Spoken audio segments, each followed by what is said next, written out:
On est à votre disposition si vous avez des questions.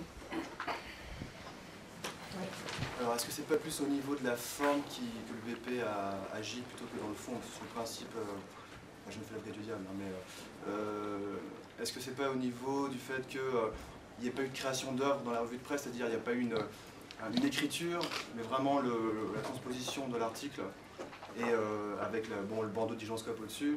Est-ce que c'est pas ça qui les a fait réagir? Là, je pose la question, hein, je ne sais pas concrètement quelle a été la raison. Malgré ce qui a pu être dit, effectivement, que ce soit dans la mise en demeure que nous avons reçue le 29 avril ou dans l'assignation en référé reçue le 19 mai, les deux commencent par une chose: nous voulons le retrait immédiat de tous les articles, citations partielles ou complètes, sachant qu'il n'y a pas de citation complète sur Digenscope. Donc la question de fond n'est même pas de savoir s'il y a une réécriture ou pas, puisqu'ils ne veulent absolument pas être présents dedans. Donc effectivement, on reprend les titres, on reprend les deux premières lignes du chapeau du paragraphe. D'ailleurs, vous êtes tous concernés ici, quasiment, puisque tous à un moment ou un autre, vous vous êtes retrouvés dans la revue de presse de Digenscope, puisque vous avez attiré notre attention sur certains sujets. Donc vous voyez comment ça fonctionne. On est sur ce terrain-là. Donc déjà d'entrée de jeu, jamais ils n'ont dit on est d'accord à condition de. D'entrée de jeu, on est sur on refuse de.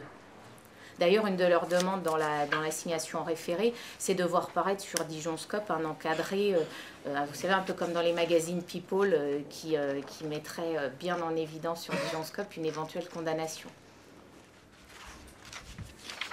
Et de ton côté, tu as essayé de les appeler, essayer de discuter La première fois que j'ai reçu la mise en demeure, j'ai appelé un avocat, puisque c'est ce qu'il me demandait de faire dans le courrier. Donc ça n'était pas, je le dis et je l'atteste complètement, je n'ai jamais été contactée par le bien public. D'ailleurs, vous tous savez ici, si on fait une revue de presse de ce qui a pu être dit sur Digenscope dans le bien public depuis sa création, il y a eu une fois une mention, puisqu'ils ont un contrat avec Défi Jeunes qui les oblige à mentionner les gagnants les lauréats du concours Défi Jeunes Bourgogne. C'est la seule fois où ils ont cité Digenscope et Sabine Torres dans leur colonne. Donc non, je n'ai pas essayé de les contacter puisque j'ai appelé directement un avocat. Il me menaçait déjà dans ce premier courrier de mise en demeure de nous poursuivre pour avoir des dommages et intérêts. Et on a répondu à la mise en demeure en faisant valoir nos arguments de droit, mais maintenant on a toujours été ouvert à la discussion. On va conclure devant le tribunal de Nancy, on est à tout moment disposé, je peux même d'ailleurs adresser une lettre à mon confrère pour lui indiquer qu'on est toujours disposé à discuter. S'il faut trouver des aménagements et que ces aménagements ne portent pas sur l'essentiel, c'est-à-dire sur la liberté d'informer de Digenscope, on est tout à fait disposé. Vous savez, on est poursuivi pour contrefaçon. Pour contrefaçon, on suppose toujours une intention nocive, frauduleuse de la part de l'auteur de la contrefaçon, c'est-à-dire d'avoir voulu tromper les lecteurs sur, par exemple, l'auteur de l'article. On voit bien ici que ce n'est pas du framing dont il s'agit, mais bel et bien, effectivement, d'une reproduction pure et simple, complète, intégrale, à la fois du titre, à la fois du contenu, à la fois de l'auteur. Et que donc, il n'y a en tout cas pas l'intention de tromper le lecteur sur ce que... Il s'agit bien du bien public, d'un article du bien public, de l'intégralité de l'article du bien public et d'un auteur du bien public, des annonceurs du bien public. Et quand on est renvoyé sur la page du bien public, on ne peut plus revenir sur Digenscope. Pas depuis cette page. C'est quand même très bizarre, hein, quand même. En matière de contrefaçon, je vous assure, j'ai vu pire. Quel aménagement serait possible? C'est pas possible, puisque apparemment tous les plans sont respectés. Bah, écoutez, on peut toujours voir si c'est... Je ne sais pas, est-ce que... Il faudrait connaître le fond de leur intention. Il faudrait connaître le fond de leur intention. Il y a une chose, si vous voulez, qui nous semble aberrante, c'est-à-dire, même c'est une question de bon sens. Ne plus citer les journaux de Saône-et-Loire. Vous avez combien de visiteurs sur votre... Aujourd'hui, nous sommes à un peu plus de 4000 inscrits quotidiens à la newsletter et on est entre 15 et 20 000 visiteurs uniques par semaine. Voilà, alors, écoutez, c'est un peu idiot, je veux dire.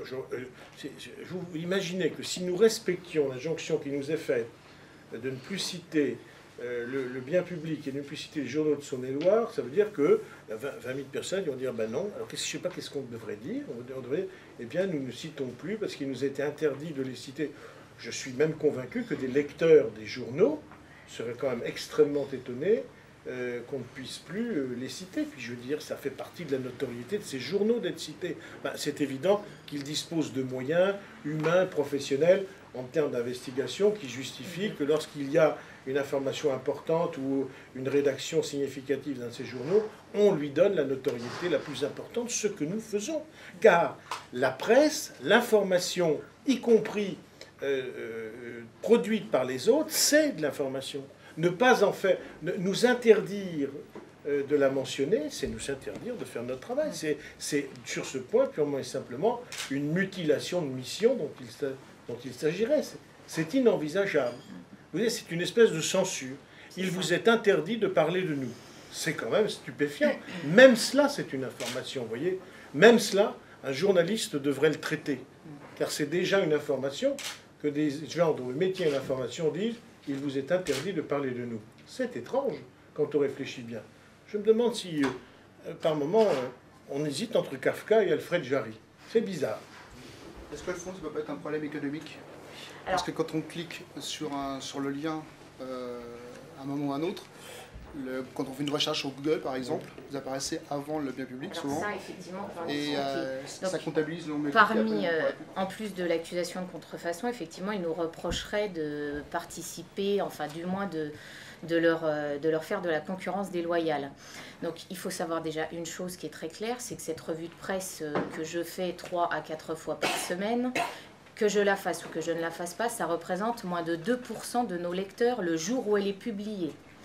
Donc s'il s'agissait de mettre en avant le travail de voler ou de piller, tel qu'ils l'ont dit, de piller le travail de nos confrères pour augmenter notre référencement et nos lecteurs, déjà, ça n'a pas de fond.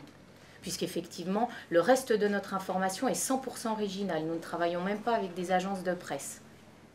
Donc là-dessus, effectivement, c'est pas avec 5 à 50 clics maximum sur une revue de presse et encore que nous allons augmenter le trafic global de Dijonscope. D'autre part, effectivement, quand on fait un lien sur lire l'intégralité de l'article sur tel ou tel site, cela ouvre une page qui comporte un double cadre. Donc vous avez un cadre en haut, donc ce qu'on appelle des frames, vous avez 2 cadres, un petit cadre qui permet au lecteur, s'il le désire, de revenir sur Dijonscope, mais qui en aucun cas n'appelle des statistiques sur Dijonscope, et ensuite le cadre principal qui est le site qui est concerné. Ça peut être France Bleu Bourgogne, Cassis ou autre, la Gazette ou le Bien Public. Et les statistiques sont comptabilisées pour ce site et en aucun cas pour Dijonscope. Donc pourquoi est-ce qu'on se retrouve devant dans le référencement? Ça s'appelle du référencement naturel et ça s'appelle un nombre de visiteurs. Voilà. Si on a un plus de visiteurs, effectivement, on se retrouve forcément devant. Donc nos articles ensuite, c'est le site en lui-même qui fait le référencement. Si nos articles sont mieux tagués, si le référencement naturel de notre site est plus optimisé, voilà, et ça, c'est un travail à faire de leur côté, pas d'une autre.